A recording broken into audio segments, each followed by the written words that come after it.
Welcome to the Breakfast Leadership Show, a top 2% global podcast and one of California's top leadership shows. Each episode brings you real-world insights on burnout prevention, workplace culture, and leadership excellence. And now, here's your host, Michael D. Levitt.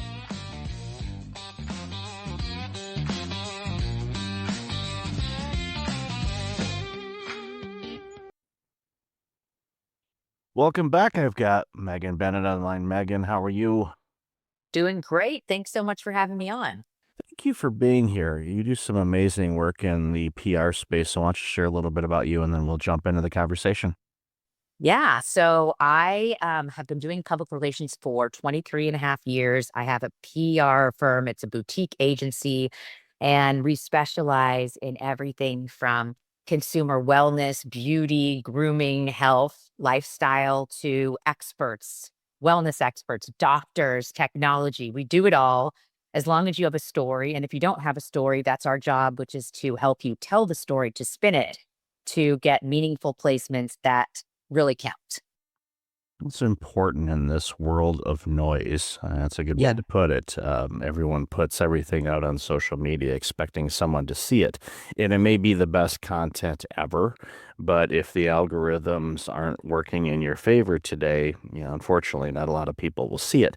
That's why it's important to work with agencies and organizations like yours to find the right avenues and the right, basically, runway to be able to give yourself a chance. There's no guarantees that people will, buy what you're selling or book you on a show or anything like that.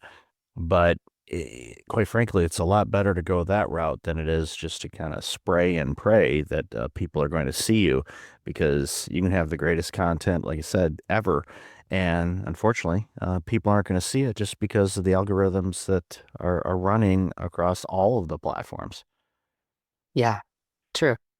So what got you into this industry?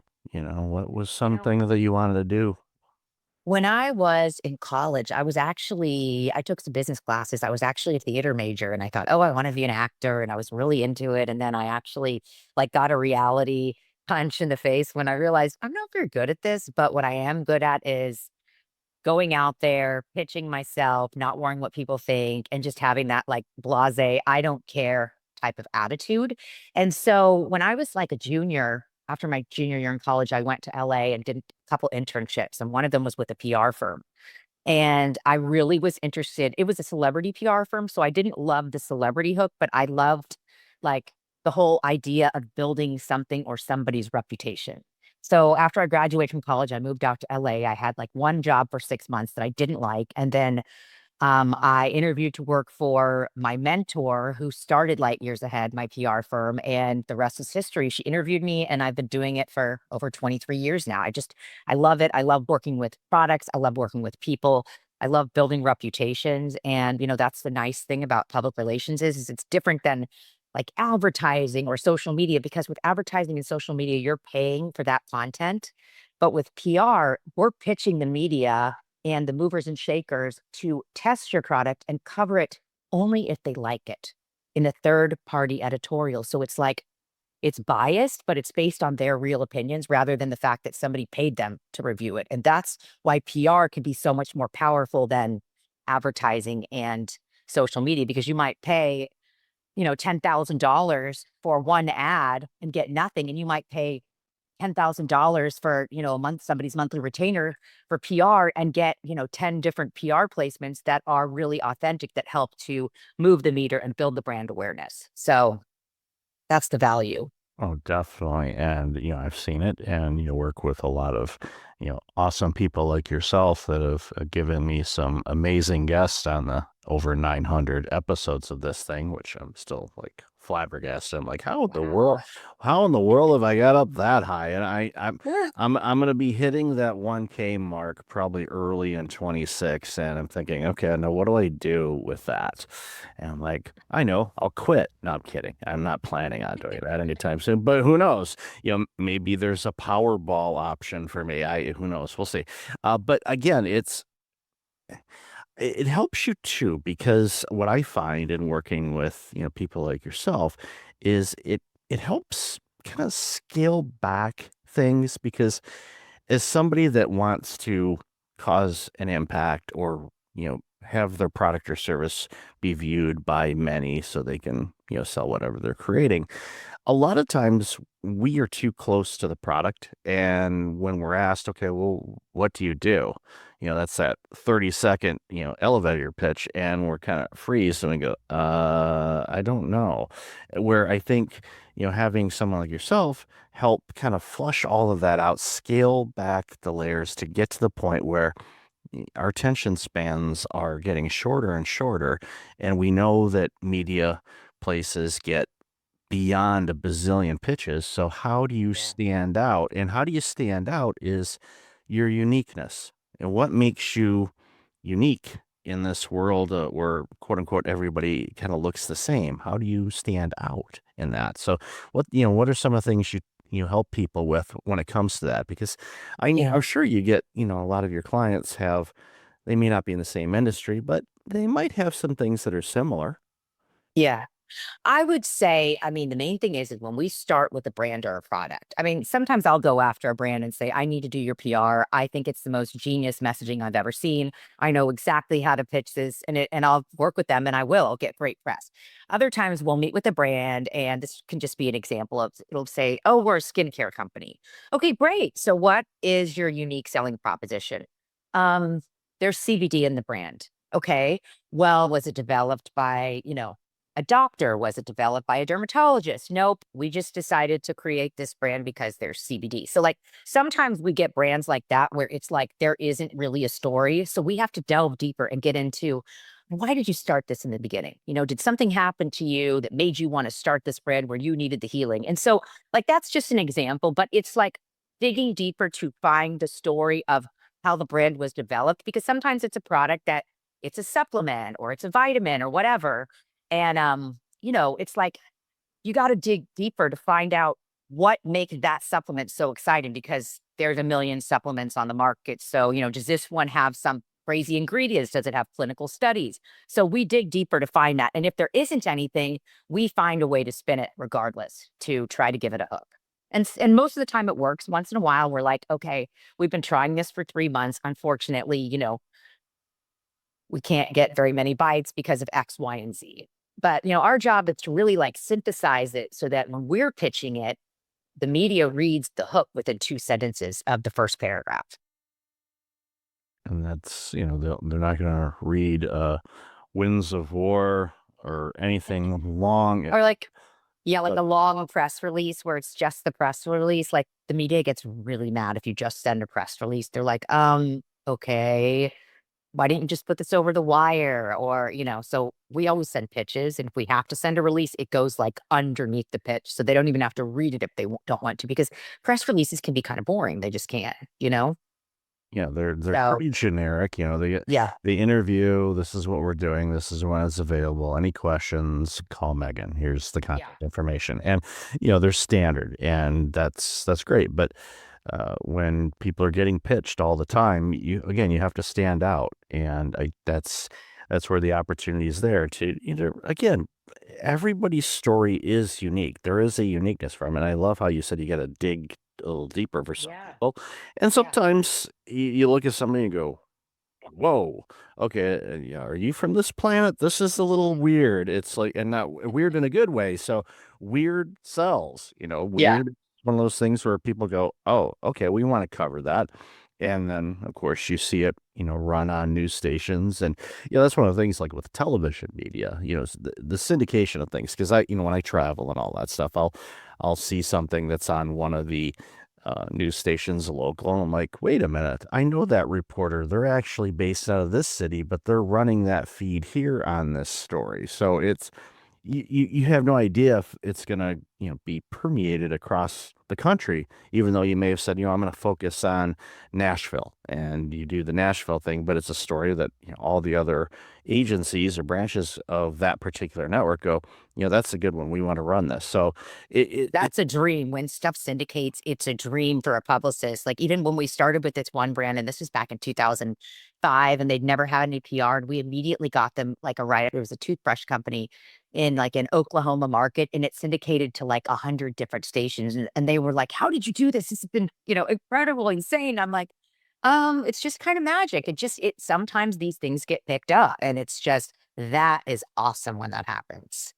Yeah, I mean, again, it's not a case where it's going to happen all the time. But it No. just the timing of things, Yeah. it's hit or miss, and you go, okay, Yeah. well, how did you pick up that story? I mean, we know there's certain themes.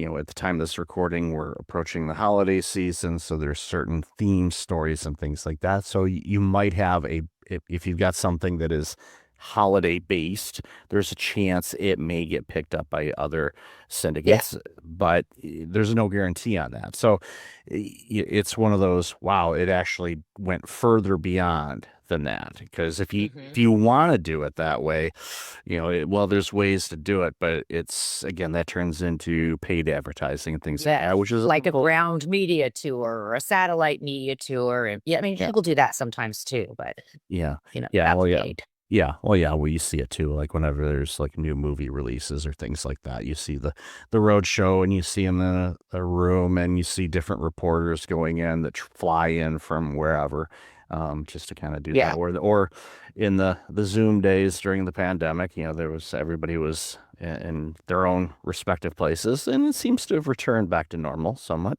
So Yeah. I don't talk about the pandemic as much anymore, but I'm curious, during that time, what was, because it just came to mind right now. I didn't have this on my questions.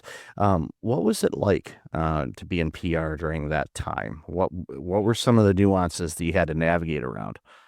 Okay. So I have been working from a home office since 2010.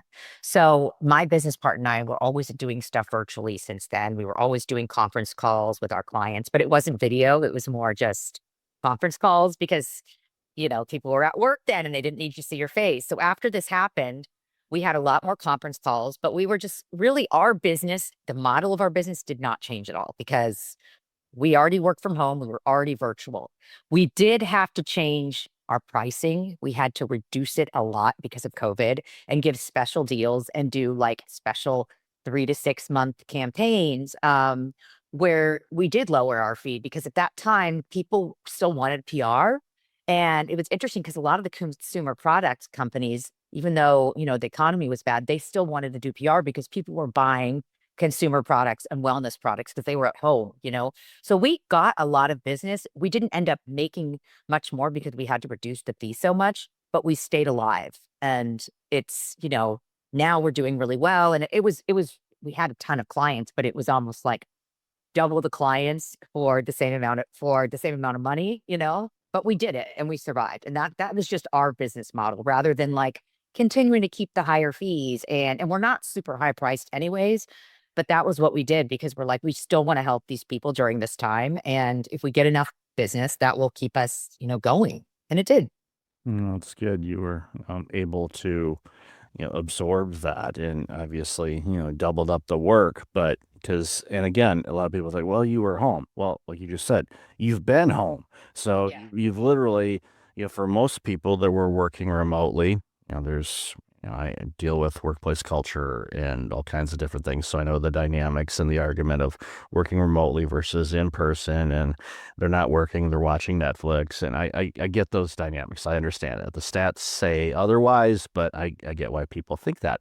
But in your situation, as you just explained, your workload doubled, but your revenue didn't. But on the flip It didn't side, drop. it didn't drop. In a lot of Yeah. organizations, it did. And, we saw a lot of companies, go under because they weren't able to address it. I had a interview, a while ago with a handbag company out of LA, and they were able to continue making designer handbags and things like that, even though people weren't going out. It's like, yeah, I guess I could wear my spouse could wear a really nice designer bag around the house, but they're not going out. They're not going out to galas and fine Yeah. dinners and things like that. But they had the foresight going, all right, we know that eventually they're going to let us out and play again. So we made sure to continue to manufacture the bags because we anticipate once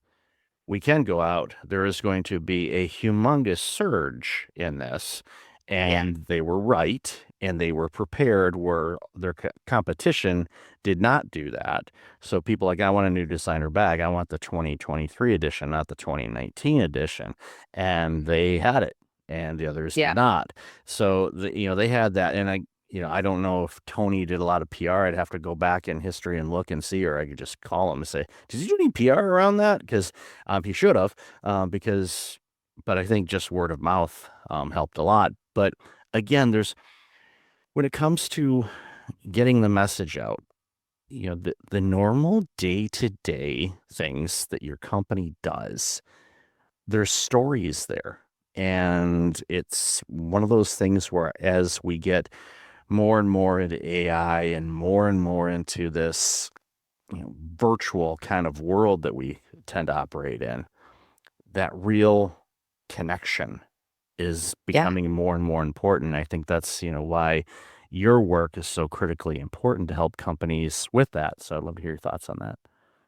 Yeah. I mean, I agree. I think that, and you can kind of tell, like, if you write somebody and it's an AI response, you can kind of tell because it's just, thank you so much. It's so wonderful to hear from you, blah, blah, blah. That's one gift that I have is to write personalized emails to people that are nice. And I've developed a lot of friends in the media network because of it. So, like, it's been very advantageous to me.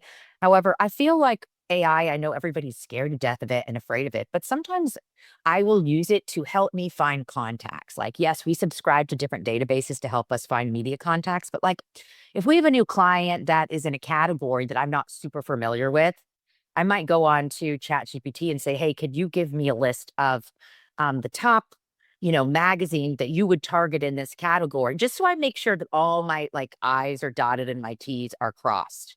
And that's kind of like how it works is I'll just use it to help me just so to make sure that I have all of the resources and information that I need, um, just to maximize it. So like, I'm not afraid of that, but some people are afraid that it's going to take over the world of PR and it's going to take over the world of everything. The thing is that regardless of GPT, nobody can replace your personality. They just can't. And so my job is personality driven. It's, I got to be dog and I've got to be I call myself a certified stalker with the media. And like a robot is not going to do that unless you set it up, but they're going to know it's a robot. And so I really feel like, yes, things have changed. And yes, ChatGPT and AI is starting to take over. But with my job, I'm trying to use it to embrace it rather than think of it as a hinder. Yeah, that's a great way to use it. Yes. Especially if it's an industry you're not familiar with. You gave great examples. Like, okay, I want to pitch a magazine on this. Okay, what magazine out there? Online presence, and it'll give you that. Get the contact, and then you go through your regular channels and go, okay, is this accurate, up to date? Because people move, and you're like, okay, is Cliff still with Skydiving Magazine? Yes. Exactly. Awesome. Well, And then like another thing is if you get really stuck, like some of the clients that we work with, it might be one SKU, one product that we've been pitching for years, the same product over and over again. And so maybe if I hit a wall and my team hits a wall where we've been pitching all these different angles and we need to come up with some new angles, we might go on and say, can you give us some new hooks? But most of the time it's nothing that exciting, but once in a while there will be something there from ChatGPT or from AI that will give us a hook that maybe we didn't think about because it does a search to find an old story. And okay, great. This is the pitch. We're going to create it and run with this angle. So it can help. It really can. And I feel like more people need to stop being so afraid and saying, okay, this is here. It's not going away. We need to take advantage of this rather than be afraid of it. yeah, it's an amazing tool. I use it all the time in a variety of different ways, and just even if it's like, okay, give me some alternate ideas around this or contrarian views on this, because sometimes, again, we get very married to a topic that we're talking about or something we're doing. It's like, okay, give me something that would be negative towards this, or maybe a different point of view that I might be missing, because again, we're biased and we get attached to things. So it's like, is this going to work? And if it's not, okay, well, give me some reasons why it wouldn't work. Again, and that, again, it's I use it more or less just to kind of wake this up a little bit and go, oh, I didn't think about it that way. All right, well, let me think about that. And then I use it. And then if I get stuck, I'm like, all right, it's a great, way to kind of beat writer's block anyway. Sounding board. Yeah, it's a sounding board. And it's, even to the point where, you can leverage it. I know there's agents and all kinds of stuff where you could mimic, okay, I want to have Jamie Dimon from Chase on my board of directors advisor. Am I going to be able to talk to Jamie one-on-one personally? Good chance, probably not. But I know Yeah. some people that know some people I probably could, but I wouldn't waste his time. But I can say, Yeah. okay, based on, and again, it uses all the things that he's publicly published and talked about and things like that. What would be his opinion on this financial matter or where trends he's seeing? Again, it's more of a whiteboard kind of moment, and that's how I use it that way. Not to, Same. I don't want to just say I'm going to have you do everything. Well, that takes me out of it, and I don't want to just sit on the sidelines and not do anything, because what's left in here is just going to go to mush. It's like I Exactly. want this thing to be Now, used. Go ahead. I will admit that I have used it for my kids' homework when I don't know how to help them with math problems. It's great. It's just great. But anyways, I digress. Yeah, where the hell was that 10 years ago or 15 years ago when my kids, and I'm like looking at them like, wait a minute, I excelled in math. I mean, my first career was public accounting. I should be able to do this. What the heck is this question? And I'm like, It's great. It's like, sorry, no clue. yeah, exactly. Could you help me with this? Yeah, but Yeah. you kind of do it off on the side, because otherwise the kids are going to be flying through it like, yeah, I got my my 2-hour assignment done in 2 minutes, and I sent it all already. I'm like, you what? It's like, oh, the teacher's dead gonna know you use Chat GPT. They're gonna know. Yeah, I said, you got to build in some pauses. Go play, go play a game or go outside, do something. It's like Yeah. I'm not telling people how to cheat, but there's ways to like try to mimic that you actually did it and didn't have an AI agent do it for you. Because Yeah. again, I understand why people do that, but for me, if if my kids were still school age, I would look at that and like, okay, what did I not know about this that confused me? Because I don't want to be that, okay, that answered it, thanks, and walk away. No, I'm curious. I'm like, okay, why did I not get that? What was wrong with me? What was I missing on that? So again, I use Yeah. it as a, continually educating myself and not just say, give me an answer. And again, Yeah. going back to the PR side of things, you mentioned a moment ago, I think it does give, some great ideas on pitches, especially when someone comes to you and like, got this product or this service. I think it's great, but I have no clue how to pitch it. And you're Yeah. like, yeah, this one's a tough one because your market is going to be super niche, but Yeah. we need to find out where that market is and do it that way. And again, that's a great example of how you could use it as well. Yeah, totally. That's a perfect example. So in closing, if a company was, looking to want to, utilize your service or, PR service in general, what are some things that they can do as a client to help you help them? Because that's one of the things I like asking people. It's like, yeah, go work with Megan, which you should. But, and the thing of it is, though, it's like, I want people to be as prepared as they can to make it easy for you to help them do what they want Yeah. to do. And instead of, and I'll use an old second accounting reference here, back when I worked at a CPA firm many years ago during tax season, people would bring in their receipts in a shoebox, a bag, who knows? And it was like, okay, this is going to take a while to sort through all this. And then other people say, here's everything itemized and all that. It's like, okay, cool. It all checks. Total bum. So I understand your question, and that's a really good question. We always say, especially when working with anybody, consumer products, experts, we do not want to work with you until your website is up and working and doesn't have a lot of glitches. Because if we're going to be promoting a brand or a product or an expert, and we don't have a website that's working, then where is anybody going to go? How are you going to get that exposure? So number one, have your website done. I don't care if it's simple or if it's not super fancy, it has to work. The shopping cart should work, the contact us, everything should work. And once that's going, we're good to go. So that's like the first thing. And that's pretty much like all we need besides that. And then we need product samples, and we need to make sure that when we start pitching a brand, if it's a product brand, that the products are available. Like we've worked with brands before and they're like, oh, sorry, we're not sold yet. Well, we don't want to start until you're sold, unless it's like a book where we're helping with book PR to give somebody a galley copy to read in advance. But as for products, if you don't have the product, we don't want to pitch it until it's available, because how's anybody going to know what it is if they can't click to it, you know? Um, and then, we always say it's important to have somebody from the brand. Now, if it's a big company that's been bought and there's no founder, we get it. There's no founder story there, but it's important to have a story of why you developed the product. And that's something we can help with. But it's just, those are the things that we really need. And then just good product photography, white background and headshots, so that when we start, we'll have the photos right away. And that's really all we needed. And we do the rest. We create the press materials, we create the lists, and we just go to town and we start pitching. But that's kind of like the basis of what we need. Yes, so everybody write all that down in the checklist, and then that way, when you work with Megan, you can say, "Oh, wow, you did your homework. Thanks." It just helps. It's Your short. website works. Yay. Yeah, exactly. Oh, wow. Do you have a website? Yeah, it's like yeah, it's hosted on AOL. Is that okay? No, it's not. So, Megan, love this conversation. Where can people find out more about you and all this amazing work you're doing? Great. Thank you so much. Yeah, people can find me at lightyearsahead.com. That's my website.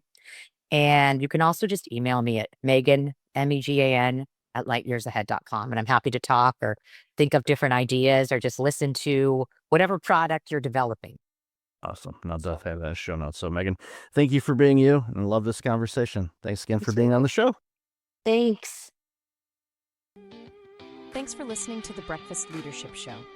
If you're dealing with a toxic workplace or feeling stuck in a challenging job, you don't have to go through it alone.